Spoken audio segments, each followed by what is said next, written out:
oportunidade para fazer perguntas. Quem quiser perguntar alguma coisa, pode simplesmente perguntar. As pessoas que estão online, se quiserem perguntar, é só ligar o microfone e perguntar também. Fiquem à vontade.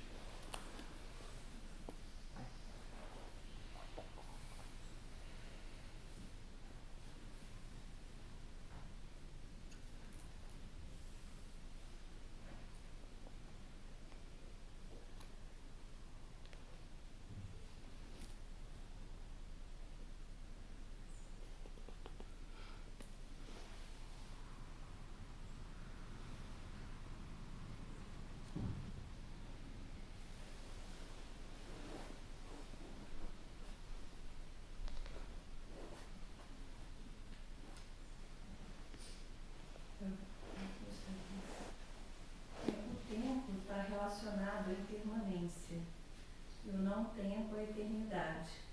Poderia discorrer esse assunto e a meditação? Saying that time is related to impermanence and no time is related to eternity. Do you agree with that? Do you have anything you can say that? Does that relate to meditation in any way?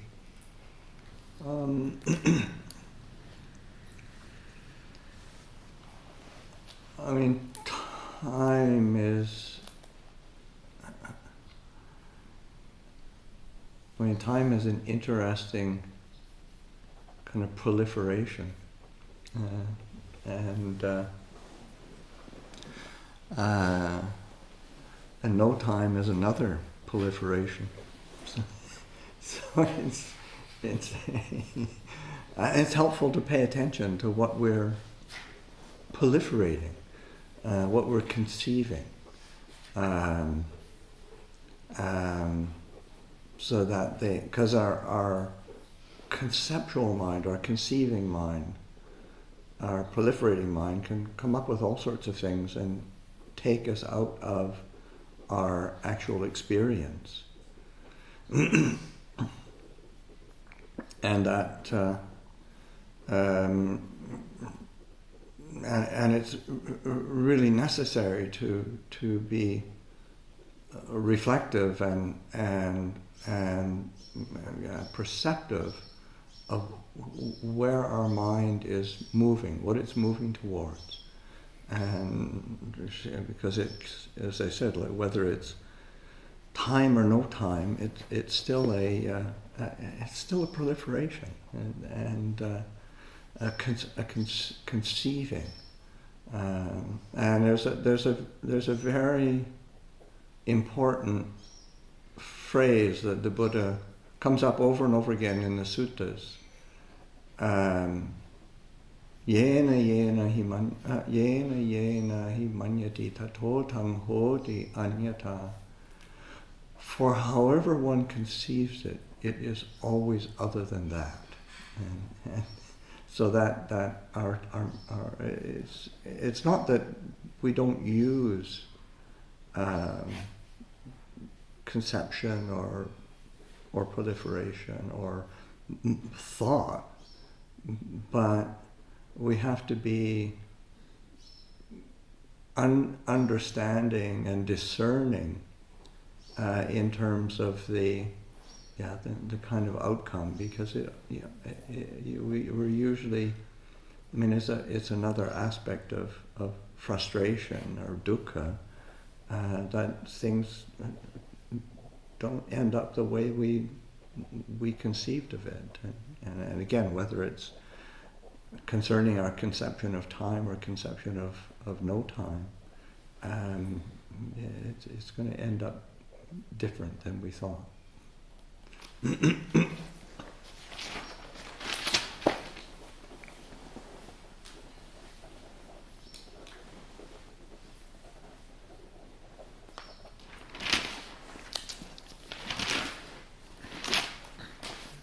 Então ele disse que tempo, a ideia tempo é uma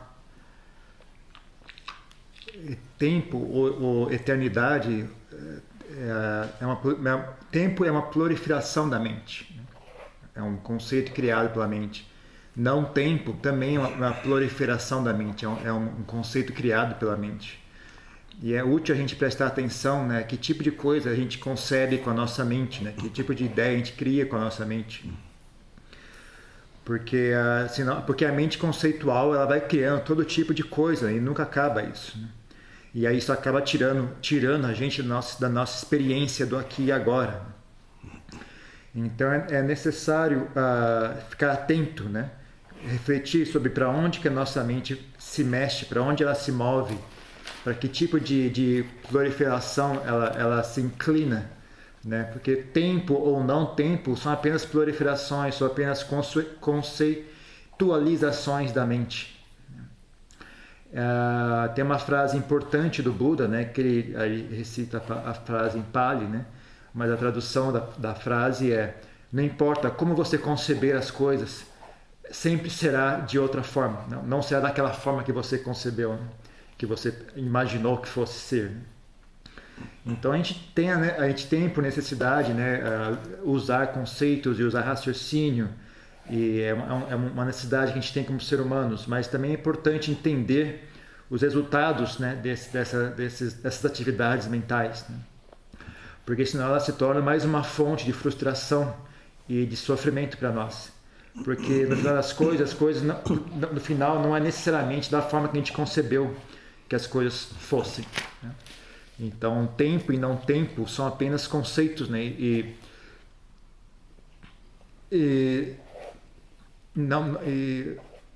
São apenas criações, né, de pensamentos nossos.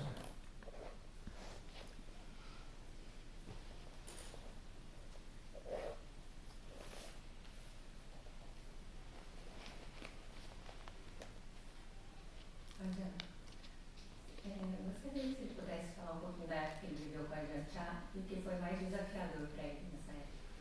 Could you tell us, like, when you were living with Ajahn Chah, what do you think was most challenging about that time of your life? Existence. Existence. Existir. Everything was challenging because, in the sense that everything is challenged by training and certainly the being in a very unfamiliar culture, unfamiliar climate, unfamiliar food, unfamiliar way of life. Everything gets turned upside down, and of course it was extremely. I was extremely fortunate to have the presence and the example of Ajahn Chah and his community around him, both the monastic community and the lay community, to be kind of examples of some kind of sanity or normality in the human condition when everything's in turmoil inside. So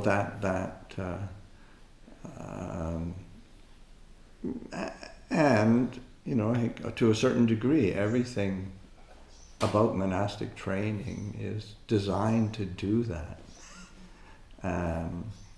So that and Ajahn Chah, I think, used it very, very skillfully to try to create a mirror that would reflect back to us, rather than trying to, say, encourage us to control our environment or control ourselves. It's more like lifting up a mirror and saying, "Oh, this is how dukkha arises. This is where it comes from." So then it would able to bring it back into the heart, understand that.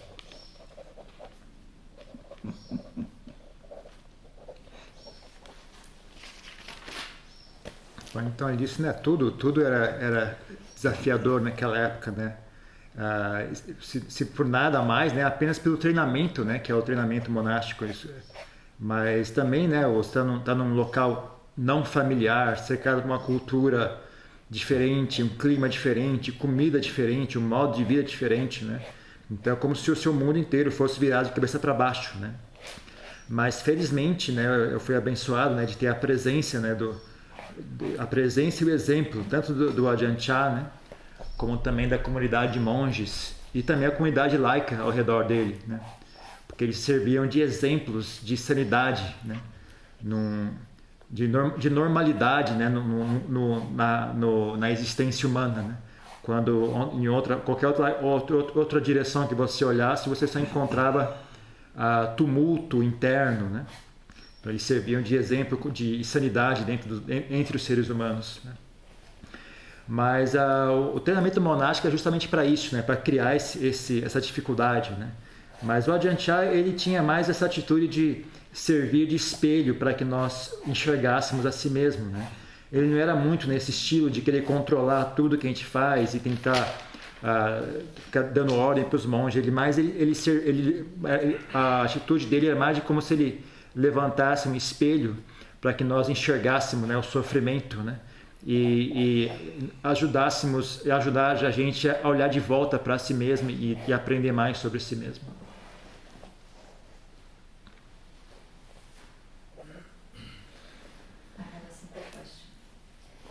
Como lidar com os pequenos sofrimentos durante a meditação, sofrimentos do corpo físico? How to deal with small sufferings during meditation, like sufferings from the body? Pardon? Small sufferings from the body, like discomfort in the body during meditation. Yeah.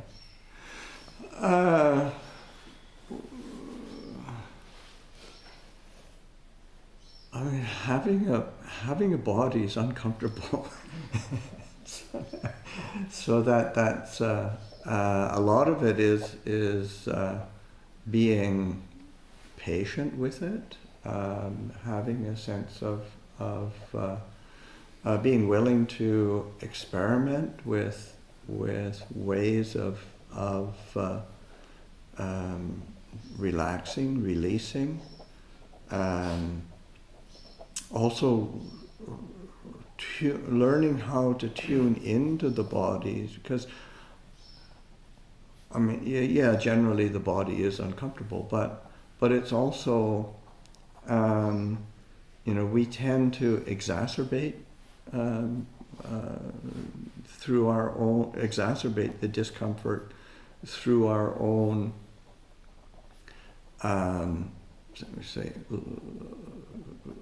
lack of clarity about it, and our desire that it shouldn't be that way, and we try to override it, or we try to push through it, or we try to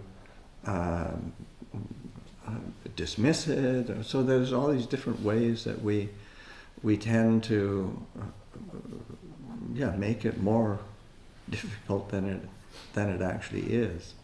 And a lot of just having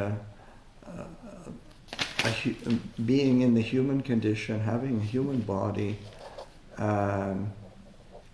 is really worthy of kindness and compassion, and learning how to look after it skillfully without sort of getting too kind of obsessive and fearful or anxious, but learning how to tune into the body, because in the end we've really got a lot to learn from the body, because it's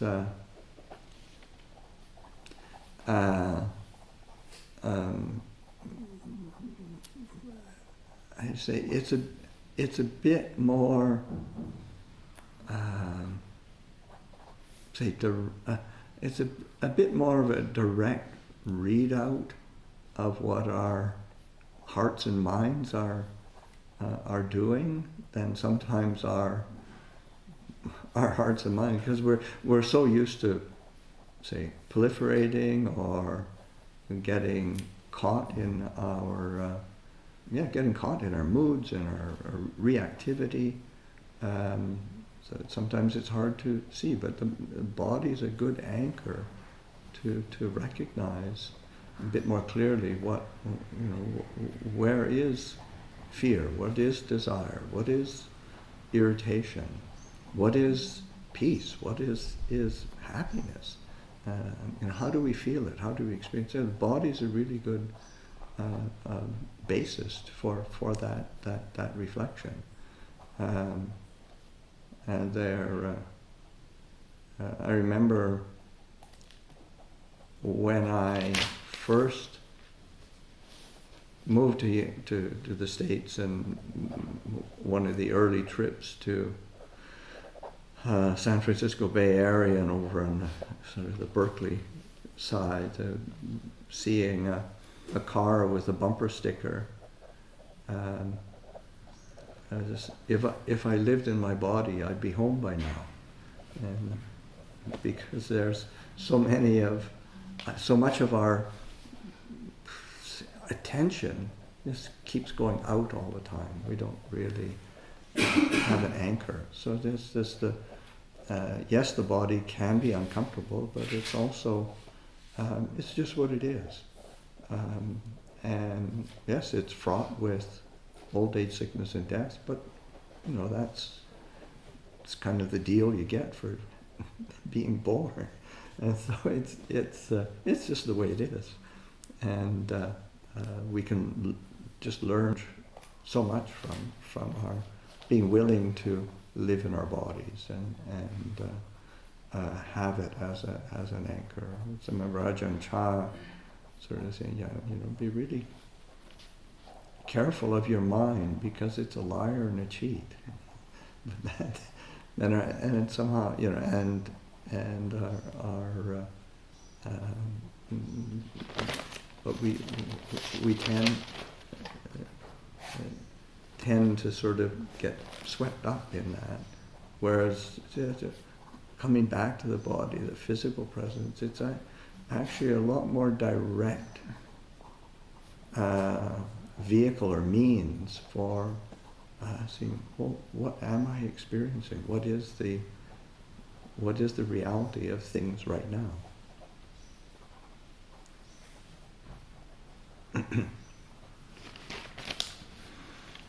Então, sim, o corpo é realmente algo desconfortável. Então, a gente tem que aprender a ser paciente, né, com ele e estar disposto a experienciar o corpo pelo que ele realmente é. Então, dessa forma, a gente aos poucos aprende a relaxar, aprende a soltar as coisas, a largar, né, a relaxar as coisas, relaxar o corpo, como se fosse soltar, né? E aprende a sintonizar com o corpo. O corpo é algo desconfortável, mas a verdade é que a gente tende a fazer isso ser um problema muito maior do que ele realmente é, né? Por nossa falta de claridade.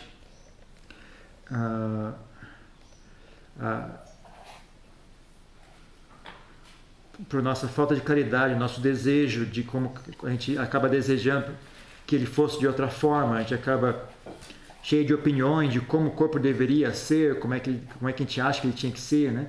E a gente tenta forçar o corpo a ser de uma forma ou agir de uma maneira que ele realmente não é, ele não tem como ser daquela forma, né? Ou então a gente tenta ignorar o corpo e bloquear a experiência do corpo também. Mas, na verdade, o corpo poderia ser uma ótima forma para nós aprendermos, né, sobre nós mesmos, porque ele é uma forma de ter um contato direto com a nossa própria mente. Ele é capaz de nos dar um contato muito mais direto com a nossa própria mente. O corpo humano,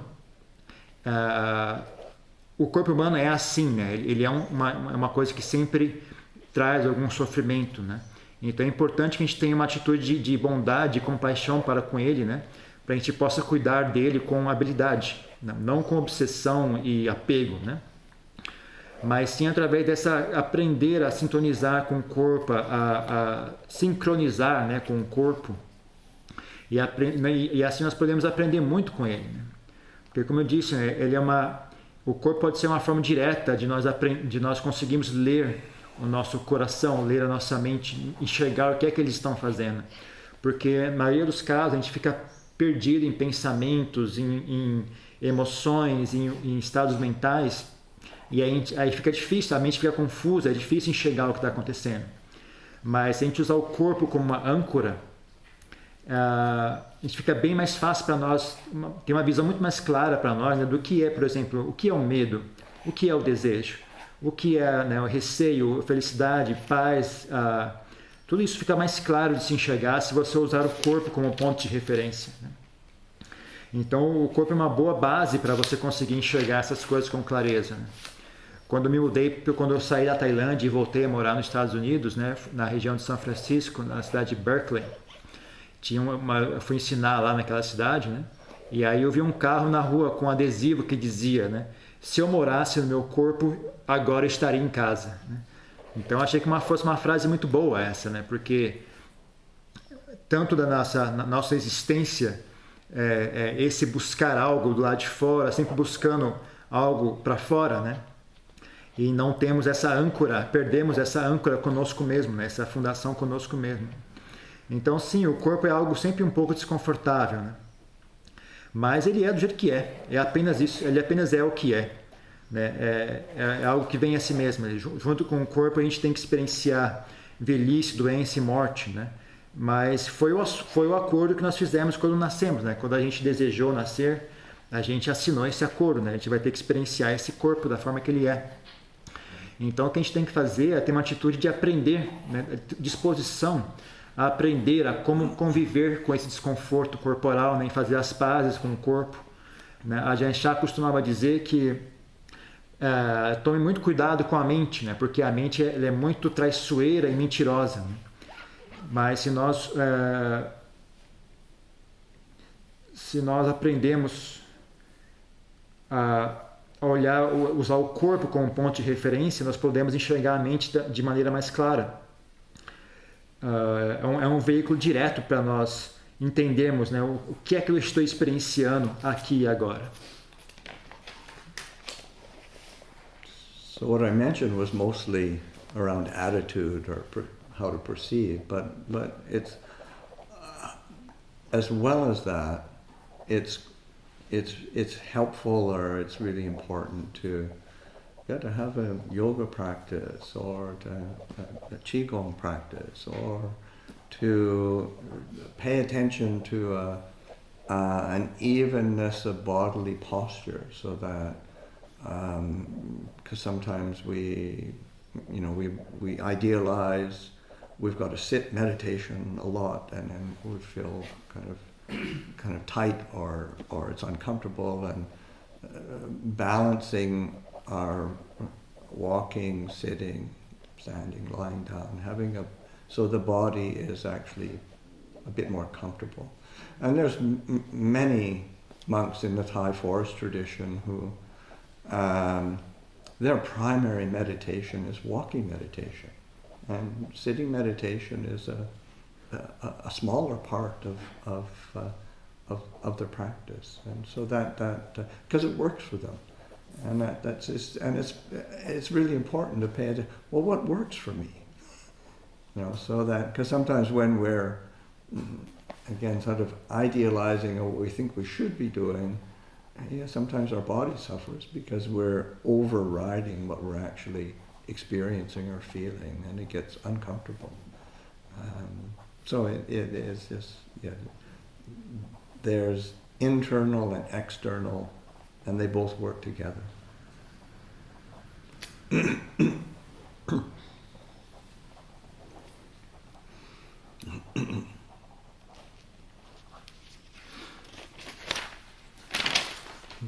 Então o que eu falei agora há pouco foi mais com relação à atitude, com relação ao corpo, né? Mas em termos práticos, né, coisas que são úteis, você tem uma prática regular de yoga, de qigong, de tai chi, de ter essa atenção, ter um cuidado em ter uma coisa mais equilibrada, entre uma equalidade entre as diferentes posturas do corpo, né? Porque às vezes a gente fica muito idealista, fala, eu tenho que sentar em meditação muitas horas, e aí você fica muito tenso, né? O corpo sofre com isso, né? Então você pode tentar equilibrar a prática de meditação andando com a prática de meditação sentada, né? Ou a prática de meditação deitada também. Na Tailândia, muitos monges têm a prática de meditação andando como sua prática principal, né? A prática de meditação sentada para eles é uma prática secundária. Isso porque eles enxergam que funciona, no caso deles, funciona melhor praticar meditação andando. Então a gente também tem que ter essa atitude, né, de investigar, né, o que é que funciona melhor para mim, no meu caso, o que é que funciona melhor. Porque senão a gente fica nessa idealização, né, de como é que deveria ser, né? Eu deveria sentar todas as tantas horas por dia e ignora nossa própria experiência, do que é que nós estamos de fato experienciando. E aí o corpo sofre com isso, né? A gente passa por cima, né, dos sinais, a gente ignora os sinais que o corpo está dando e a gente acaba sofrendo por causa disso, né? Então é importante, a gente tem o assunto interno e tem a questão externa. E ambos devem trabalhar juntos.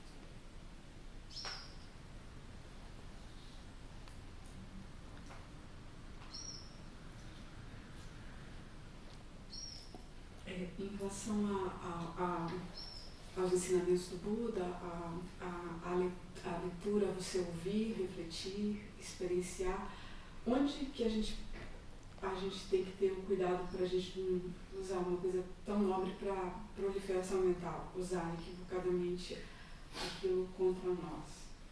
About studying the teachings of the Buddha, where should we have to pay attention, not to end up turning that into a mental proliferation that just makes us more confused.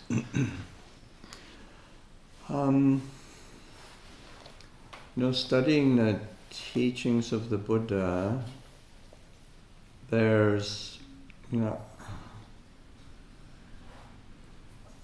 variety of ways to approach it. I think one is trying to find maybe good anthologies of teachings that help to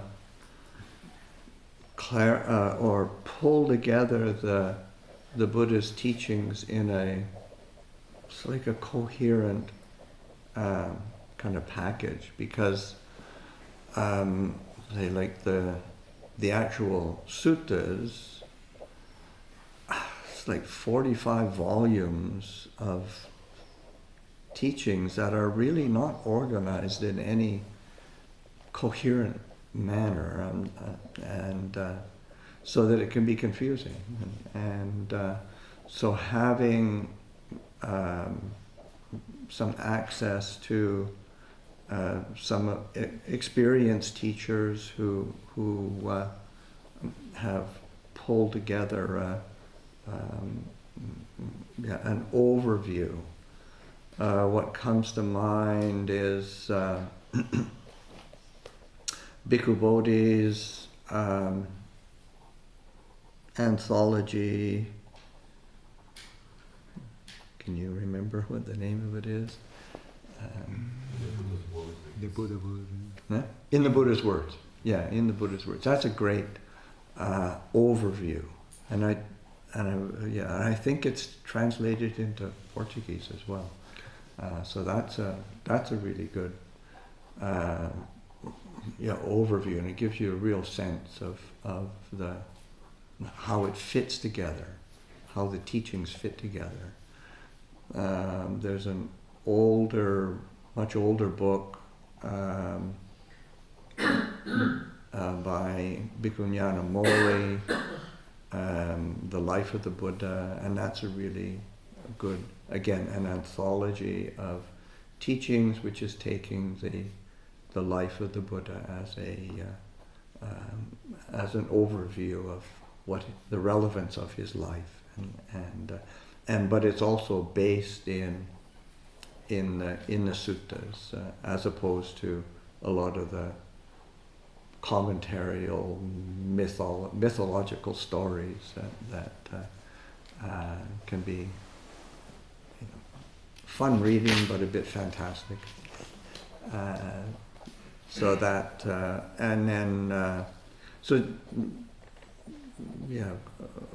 Overviews like that. I can remember, Ajahn Sumedho talking about his experience in his day when he first started practicing. His first year of practice, he didn't really have. He was in solitude for a year and basically only had one book. It was the Jnanatiloka's Word of the Buddha, and it was just it's a very small book. It's an anthology as well from the suttas. It's a very old book, but it's just takes the Four Noble Truths and then comes at it from different angles. So it's having that kind of overview is really, really helpful. There's and of course there's many teachers that depending on one's kind of preference or what one's drawn to, you're starting to explore and see what makes sense there. But it's there's a lot there, and it can be really confusing. And so taking things that help to lay a foundation. Of course, I'm very biased, so I think, say, like Ajahn Chah presents kind of an essence of the Buddha's teachings in a very kind of clear and practical way, and I think that's something that's important to pay attention to. Is that I see the Buddha's teachings and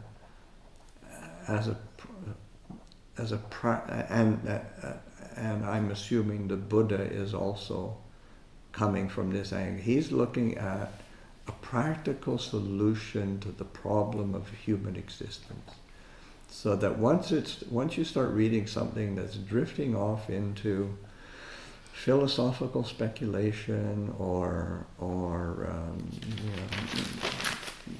things that aren't really directly addressing that problem of our experience of discontent and dissatisfaction of our within our experience of life, then it's kind of drifting away from the purpose that the Buddha set. And of course, all of the teachings are trying to address that, the aspects of the Eightfold Path, or the aspects of practice, of virtue, of meditation, of wisdom. These are the purposes for the overcoming of suffering.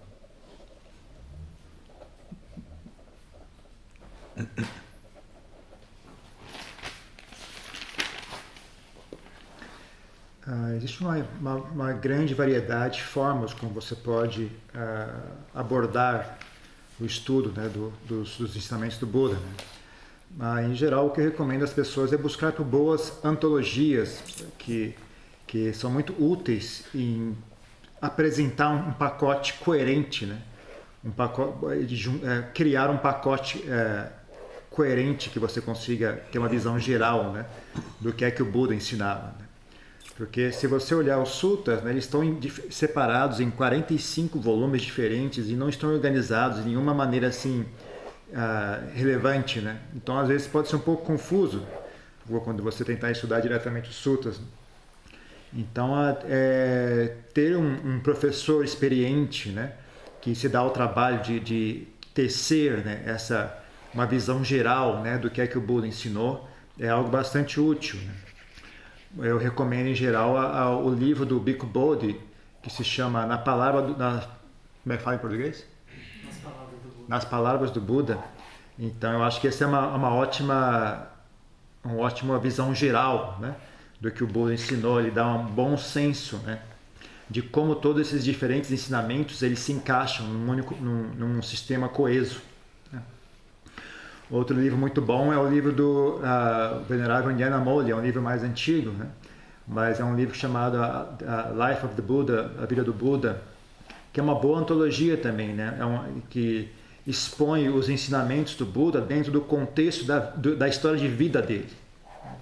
E sempre baseado nos suttas, né? Porque às vezes alguma dessas histórias vem dos comentários antigos e elas são histórias divertidas de ler, mas um pouco fantasiosas demais, né? Então, Lompao Sumedo, ele conta que quando ele começou a prática dele, no primeiro ano de prática que ele tornou-se monge, né? Ele não tinha nenhum livro disponível, a não ser um livro de um monge chamado Jnanatiloka, né? Que é a Palavra do Buda. E esse livro abordava apenas o assunto das 4 nobres verdades, sob diferentes ângulos, né? E ele achou que foi muito útil ter esse apanhado, esse resumo, né? Que esse tipo de resumo foi muito útil para a prática dele logo no começo, né? Então existem muitos professores diferentes que ensinam de maneiras muito diferentes, né? Então depende, né? Uma coisa, conforme a gente vai praticando, a gente tem que conseguir enxergar qual que é a nossa inclinação mental, né? E começar a explorar por nós mesmos, né? Que tipo de ensinamento a gente acha mais útil para a nossa prática ou não, né? Mas existe muito lá fora, né? E se você não tomar cuidado, realmente é uma coisa que pode ser criar bastante confusão. Então,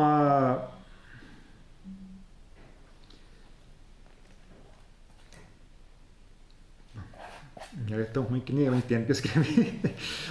Então, você pode... Eu sou suspeito, né, de falar, mas eu obviamente acho que o Ajahn Chah, né, é um mestre que dá uma apresentação bastante clara e prática, né, da essência do ensinamento do Buda, né? Eu acho que é bastante importante você prestar atenção, né, para esse aspecto, né, que na minha opinião era a real intenção do Buda, né, que o Buda ensinava de uma maneira prática de solucionar o problema, né, da existência humana. Então, tendo esse ponto de vista, qualquer coisa que você começar a ler começa a escorregar ou começa a desviar para o lado da especulação filosófica e deixa de abordar o assunto, né, esse problema da existência humana diretamente, né, você pode pensar que está desviando do caminho que o Buda intencionava, né? Não está abordando o problema do descontentamento, da insatisfação, né? Então, aquele texto está desviando do propósito que o Buda tinha em mente, né? Porque se você olhar tudo que o Buda ensinou, né, todos os ensinamentos do Buda, o nobre óctuplo caminho, as 4 nobres verdades, né, o treinamento de Sila, Samadhi e Panya, né, tudo isso são apenas maneiras práticas, né, para a gente conseguir vencer, superar, né, transcender o sofrimento.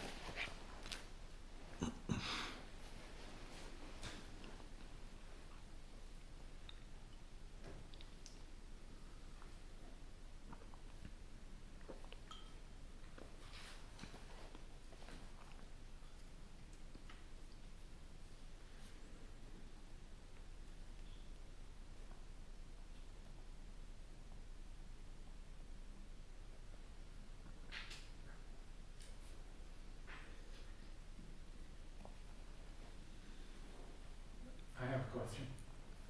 Once we start to recognize some of the things that make us proliferate, what do you recommend we do about it?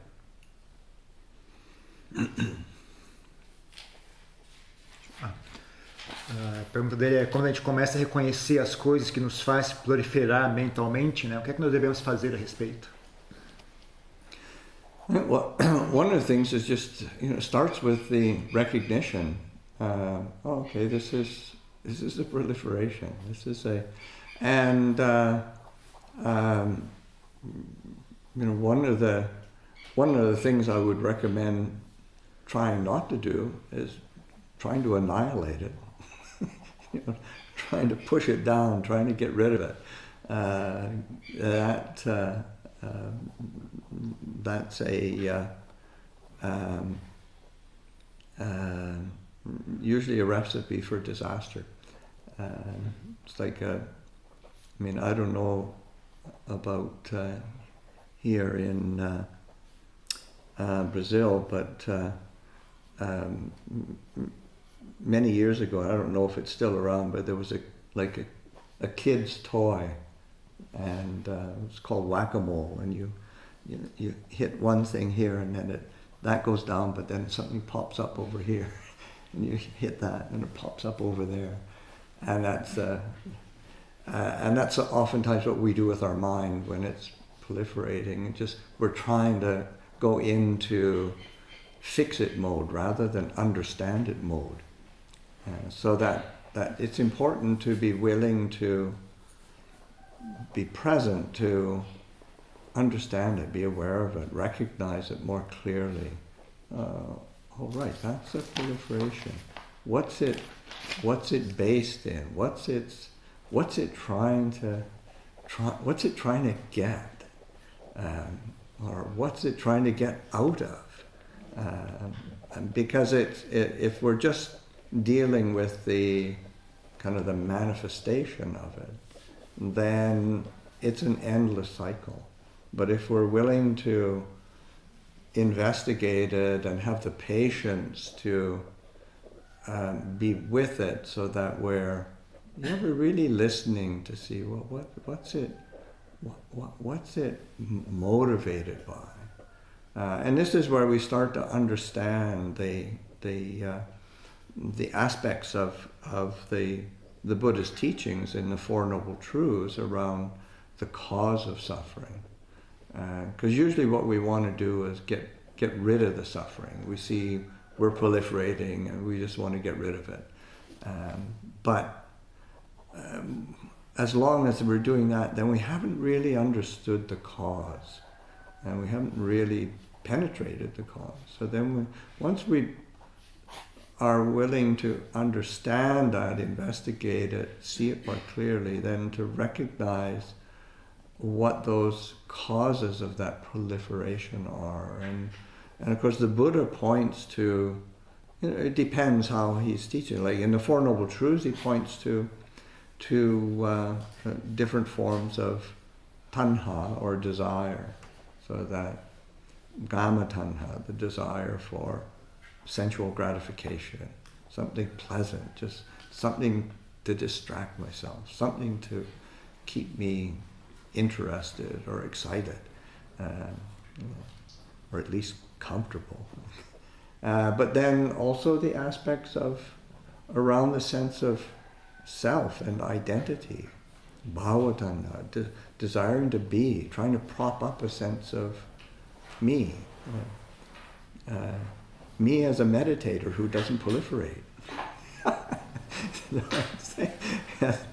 Or, me as, whatever. I mean, it just is that desire for being, for becoming, for creating a stable identity, sense of self. And the vibhavatanha, the desire to not have, to not be, to not become. Don't like it, shouldn't be this way, don't want it. And so we're pushing and pulling. So that being willing to see, oh, there's that cause. And then that's where we can start relinquishing or relaxing our grip around that desire energy. Because usually it just sort of reaches up and grabs us by the throat and we're dragged around by it. But to be willing to recognize it and say, oh, I can let that go. All it is a desire. And because usually we're either, say, enamored with desire, or we're afraid of desire. But it's just, it's just this a natural part of this human condition, and it arises, it stays for a while, and it passes away. It doesn't have to be our enemy. It doesn't have to be something worthy of fear or worry. It is something but it's something to be understood and then released, relinquished, let go of. And the letting go is not a casting away, but it's sort of a willingness to release the kind of grip that we have on it, that we buy into. So just that willingness to release, and pay attention to the feeling of what's it feel like when we really do let go of a particular desire energy. And generally, it would be experienced as either peace or happiness, and just relief. That's a nice break.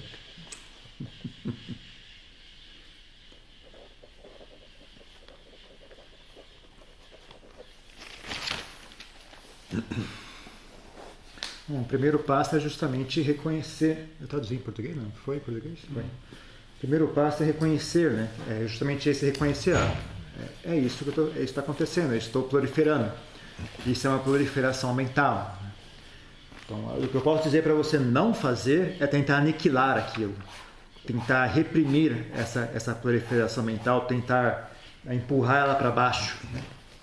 Porque isso é uma receita para desastre, né? Então, eu não sei se isso existe no Brasil, mas nos Estados Unidos tinha um brinquedo antigo que chamava... Como é que fala? Existe esse brinquedo no Brasil? Não? E aí? Guacamole. É um brinquedo que fica aparecendo... Tem um monte de buraco assim, né? Aí aparece um bichinho, você tem que bater naquele bichinho. Quando ele abaixa ali, surge um outro. Aí você bate naquele e surge um outro. Então tinha esse brinquedo antigamente, né? E a gente meio que pratica a meditação dessa forma, né? Tentando suprimir as coisas, mas quando suprime aqui, surge logo ali, né? Então o que acontece é a nossa mente entra nesse modo de tentar consertar as coisas, né? Ao invés de entrar nesse modo de tentar compreender as coisas. Porque o que nós devemos fazer é justamente isso, compreender com mais clareza a nossa mente, né? O que é isso, né? Quando surge a proliferação mental, né? O que é isso? Está baseado em que isso, né?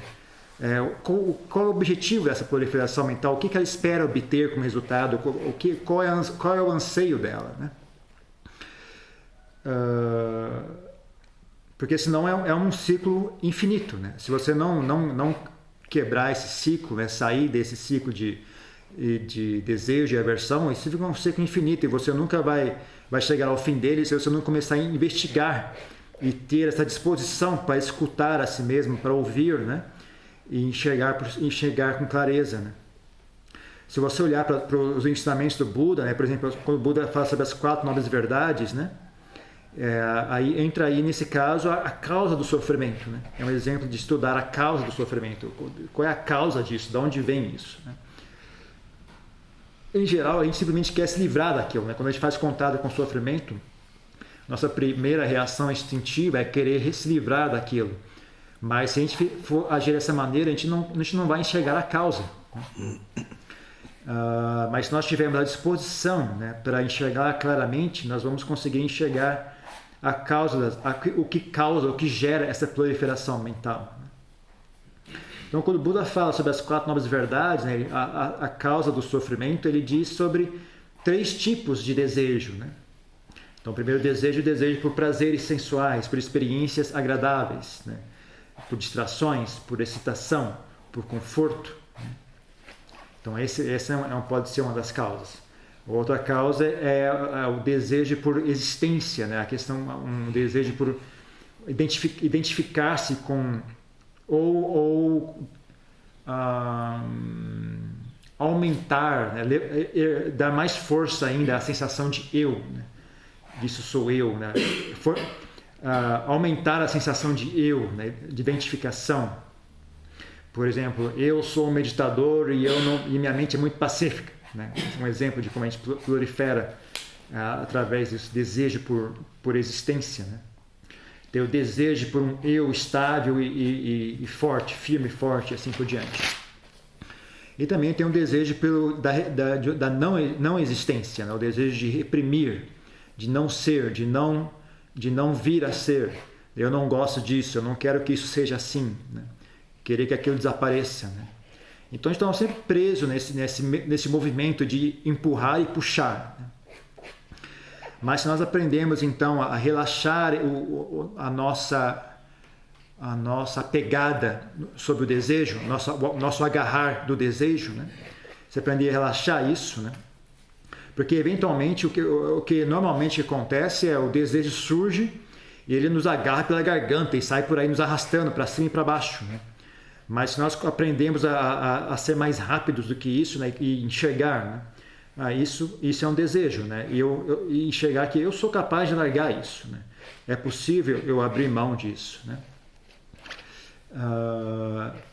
Normalmente a gente tem deleite nos desejos, né? Ou então a gente tem medo dos nossos desejos. Mas com o tempo a gente aprende a compreender, né? Isso apenas faz parte da nossa natureza humana, né? Essas coisas surgem, se estabelecem, então elas passam. Não precisa transformar isso em nosso inimigo, né? São apenas um fenômeno normal, né? Não precisa ter medo das coisas que surgem na nossa mente, né? Mas pelo contrário, nós devemos fazer um esforço para compreendê-las claramente, então naturalmente largar delas, soltar esses fenômenos, não se agarrar a eles, né? Mas esse não se agarrar, esse soltar os fenômenos não é tentar jogar eles fora, mas sim largar, né, essa mão, esse agarrar, né, que a gente tem sobre esses estados mentais, né? Então a gente começa a prestar atenção de qual é a sensação, de quando a gente larga um desejo, qual é a sensação que nós experienciamos, né? Em geral, o que nós vamos experienciar quando a gente larga um desejo é uma sensação agradável de calma, de alívio, né? E uma sensação de isso é uma boa sensação, uma sensação agradável.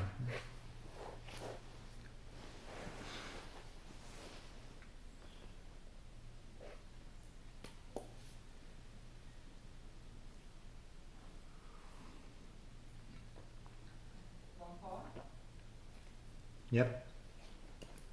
Tem que falar. Estamos bem. Então essa sensação boa, né, que é experimentada quando a gente consegue largar, né, o desejo, seria a terceira nobre verdade.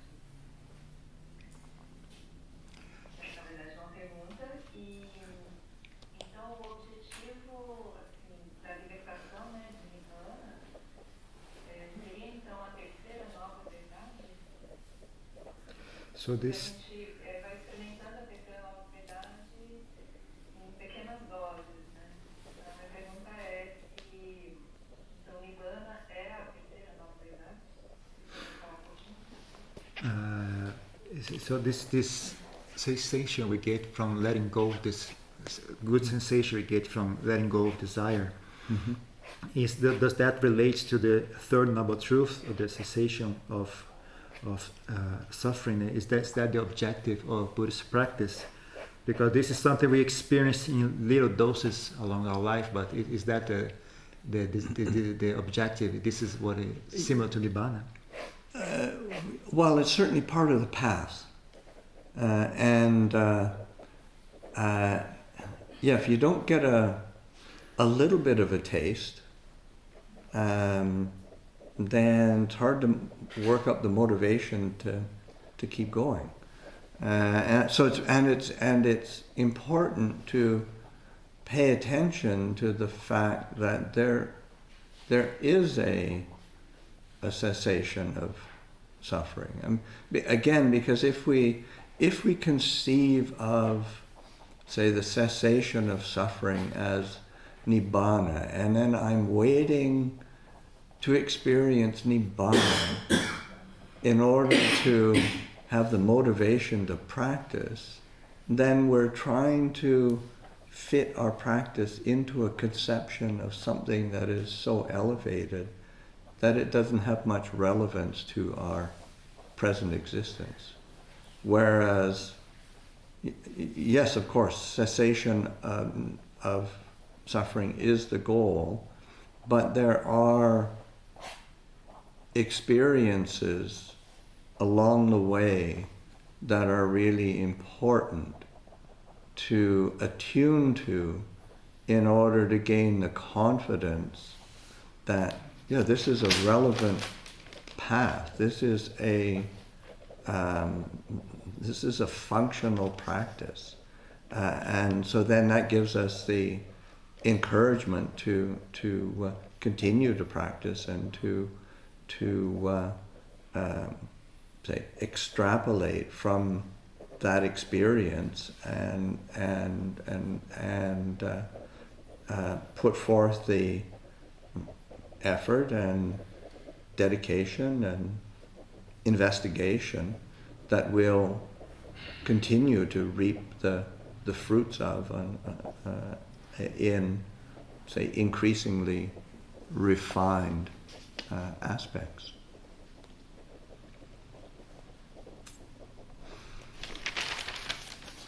Então, certamente faz parte do caminho, né? Essas pequenas experiências de experienciar a cessação do sofrimento, mesmo em coisas pequenas e banais como essa, fazem parte. É importante prestar atenção para essas experiências, né?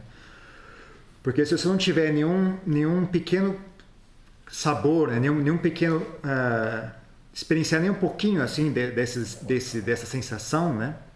Você não vai ter motivação no dia a dia para continuar a sua prática, né? Então é importante prestar atenção ao fato, né, de que existe uma cessação do sofrimento. Isso é uma experiência que a gente pode verificar aqui agora, de fato existe, né? Porque se nós apenas entendermos, né, a cessação do sofrimento como um estado de nibbana, que nós vamos esperar para que esse estado ocorra no futuro, num futuro distante, né? Então a nossa prática vai ficar tão desconectada do nosso dia a dia, né, que ela não vai ter relevância na nossa existência presente no aqui e agora, né? Então, sim, a cessação final, o Nibbana, é o nosso objetivo mais alto, né? Mas durante esse percurso existem várias pequenas experiências que nós podemos colher durante o caminho, né? E é importante olhar para essas experiências, né, para que a gente possa ganhar confiança, né, de que essa prática que eu estou fazendo traz resultados, né? Essa é uma prática funcional que eu estou realizando e ela traz reais resultados, né? Isso vai nos dar mais encorajamento, vai nos ajudar a extrapolar, né, a nossa compreensão do que está sendo feito para coisas mais elevadas do que isso, né? E isso vai gerar mais energia para que a gente faça mais esforço, né? Para que a gente invista mais o nosso tempo e esforço na nossa prática, né? E comece a experienciar frutos cada vez mais refinados, né? Conforme a gente vai progredindo no caminho.